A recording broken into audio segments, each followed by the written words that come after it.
Hello everyone, Katarina here. Welcome to my YouTube channel. I hope you are all doing well or as good as it gets. In this video, I have for you a card with a cute bunny, and for the coloring medium, I chose watercolor pencils.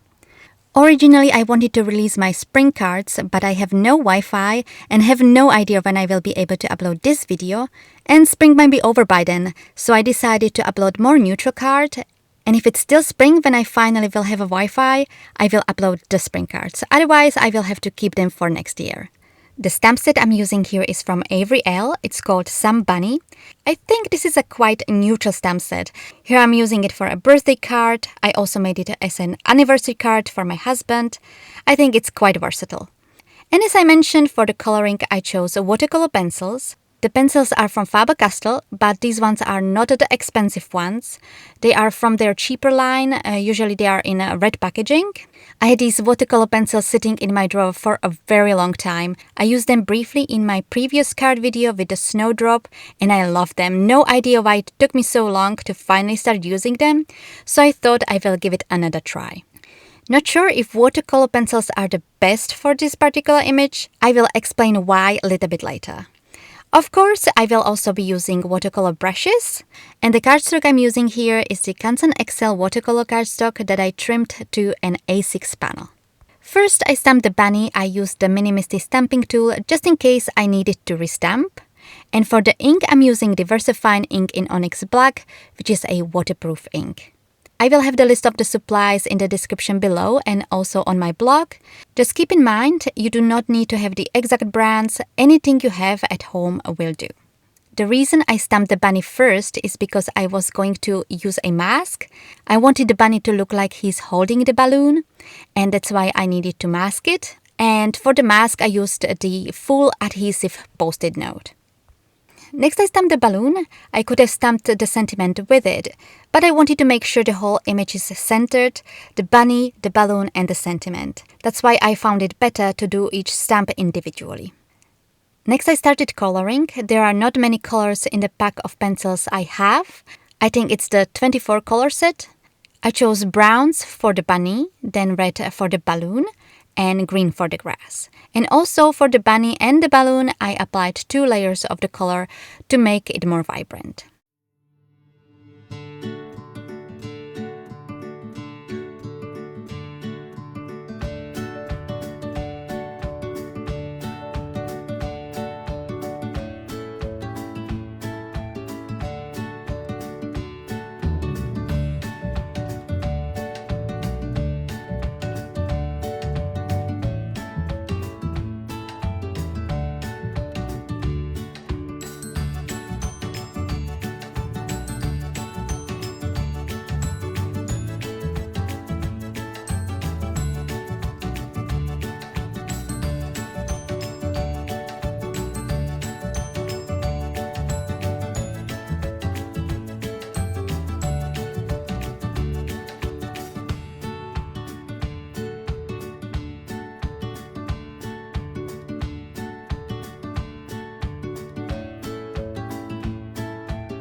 The coloring of the bunny was super simple. I love watercolor pencils as they are really great for smaller images and are easier to control.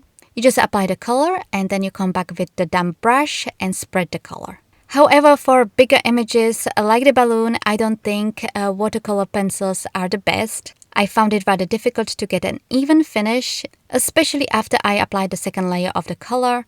The thing is, I just wanted to use one coloring medium for this card, mainly because I was making a video and I wanted to concentrate on the watercolor pencils. But if I was making the card again, I think for the balloon I would use normal watercolors. I think the typical watercolor palettes are way better for bigger surfaces. And also it might be because these are cheap pencils, they are not as good with the coverage, and with more professional watercolor pencils the results might be better. But until I buy such pencils, I cannot say for sure. Lastly, to finish up the coloring, I added the green for the grass. I just applied it below the bunny and used a damp brush to spread the color around.